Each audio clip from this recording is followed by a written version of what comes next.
a beer.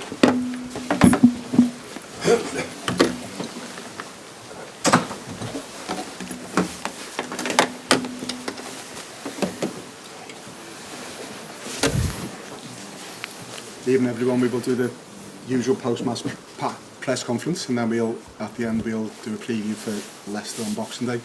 Everything that we say about Leicester will be embargoed until 10:30 PM on Christmas Day. First question. Arne, that was a crazy game, wasn't it? I mean, can you still enjoy that? I mean, it was an amazing attacking performance.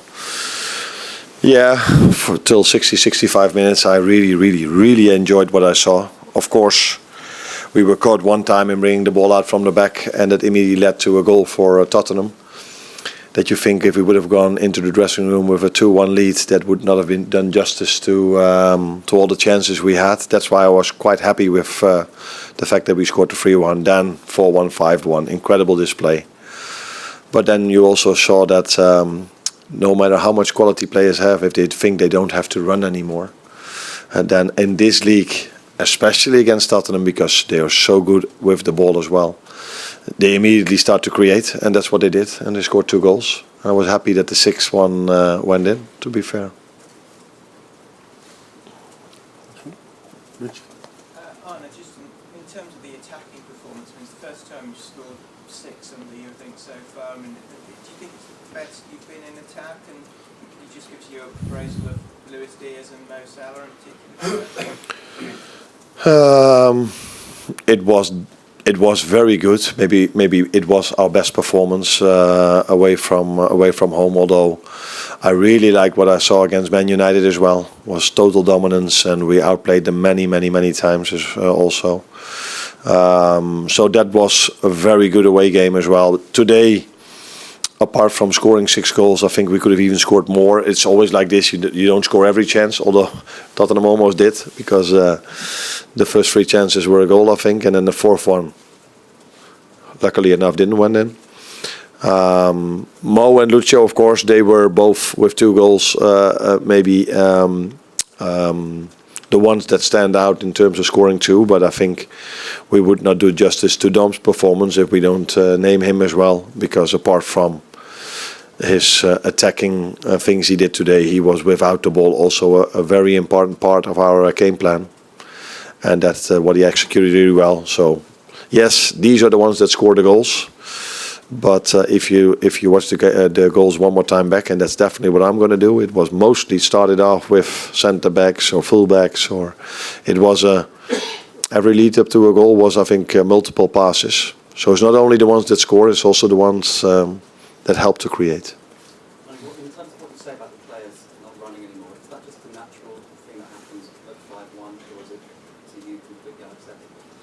Nah, I exaggerate a bit if I say they don't run anymore. Of course they still run, but they don't block the crosses anymore. They don't defend in front of their goal, where till that moment it was every time, wherever the ball was, we were there with 2, 3, 4 players. And yes, maybe it is human that if you are 5-1 up, you think, okay. And I think in general it's also enough, because not many teams then after being 5-1 down just keep on going. But we know Tottenham, they always keep on going, and they also have the quality to create, because they are such an attacking threat. Every game they play, they create so many chances. So you have to be on top of your game every second of the game, and if you're not 100%, then it immediately hurts you. Not in every game, but definitely against a well-managed side like Tottenham. I know, was that Dominic's best performance for Liverpool? It certainly looked like it from my point of view. Of course, I haven't seen all of his performances because it's my first year and his second. I just referred to the Man United game. I think he was outstanding over there as well. Yeah, if you score so many goals, that's always what stands out then. But last week, for example, against Fulham, if you look at the work rate he did over there, so it was a very good performance of him. But I think it wasn't his first great performance, but it was definitely one of his best, yes. Top of the league on Christmas Day, does that mean anything to you when you celebrate differently? Of course, it means something because you always prefer to be where we are at the moment than to be in another position in the league table.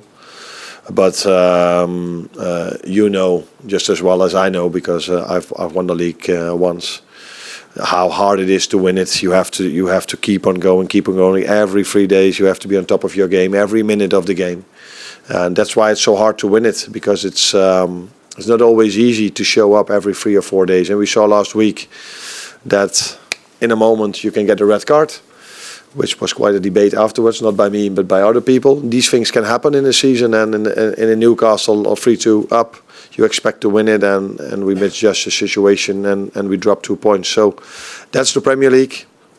I didn't expect Chelsea to drop points today as well. So it can happen in every game, and that's what makes this league so special. That's why so many people want to see it, and that's why we play at Christmas time. James Pearce, and then we do the Leicester preview. Arne, Mo today became the first player in Premier League history to get to double figures for both goals and assists before Christmas.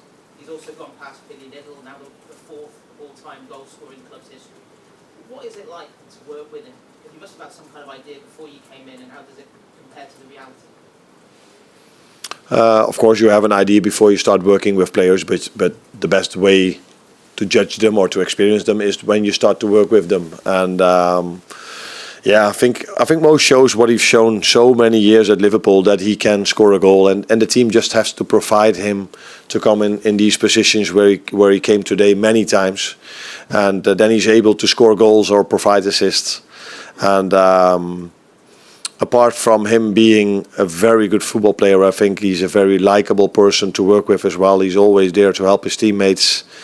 Always, how would you say this in English? Down to earth. So tomorrow, or even now, I think he will already work on his recovery. But definitely, if he's not depressed now, then it will start in a few minutes. But he understands what it takes to be at this level every 3 days. And he's working really hard for this. So that maybe impressed me most, that a top player like him understands how hard he has to work for the quality he shows. Move on to Leicester, please.